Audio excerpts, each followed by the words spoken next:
turned a few pages in the scrapbook, Ella caught sight of some peephole bras.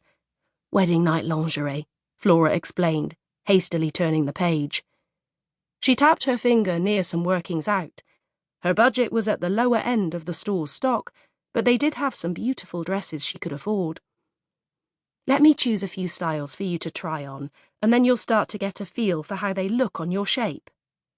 "I want to try on a dress too," said the little girl, her face appearing between two dresses not unlike Jack Nicholson in The Shining, only scarier.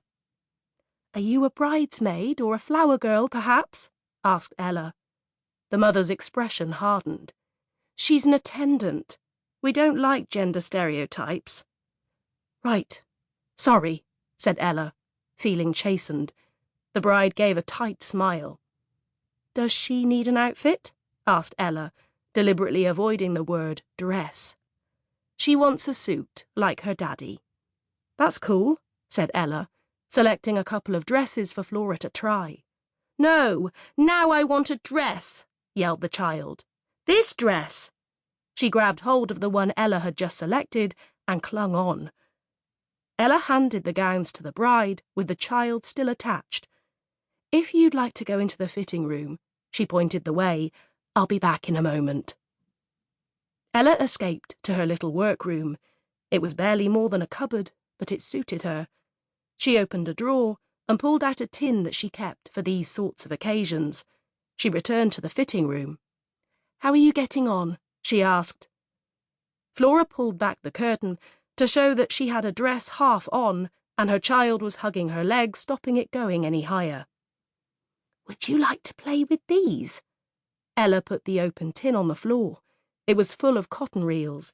The little girl looked at them, and then at Ella, with a pitying expression. "Why?" "Because you can build things and roll them." They usually kept toddlers amused. Perhaps at 7 she was too old. Ella didn't know.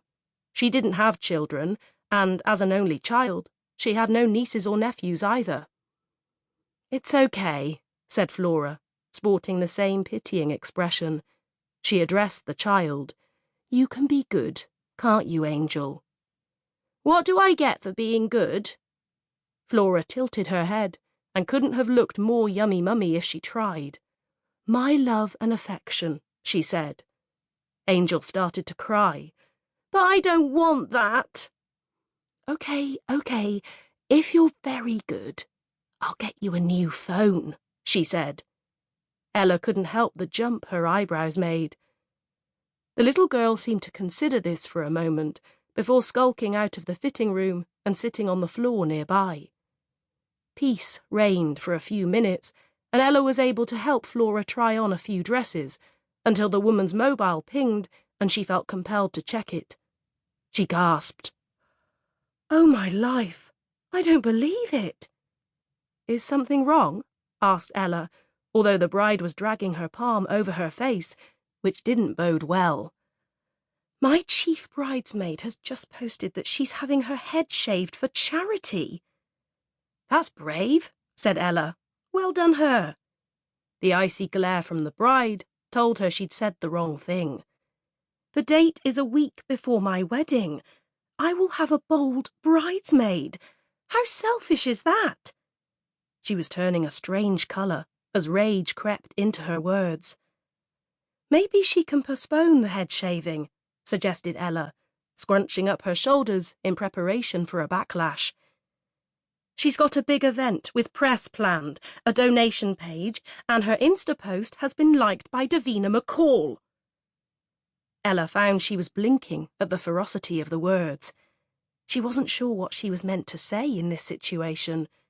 Generally, she worried about saying the wrong thing, about upsetting people, but this was her worst nightmare. She was so far outside her comfort zone, she could send it a postcard. Did people still send postcards? She wondered. It had been so long since she'd been on holiday, she didn't know. "What do I do?" demanded the bride, her eyes alarmingly wide. Ella didn't get to answer, because the child was whooping with delight, and both Ella and Flora realised at the same time that she was no longer near the fitting room. They dashed out into the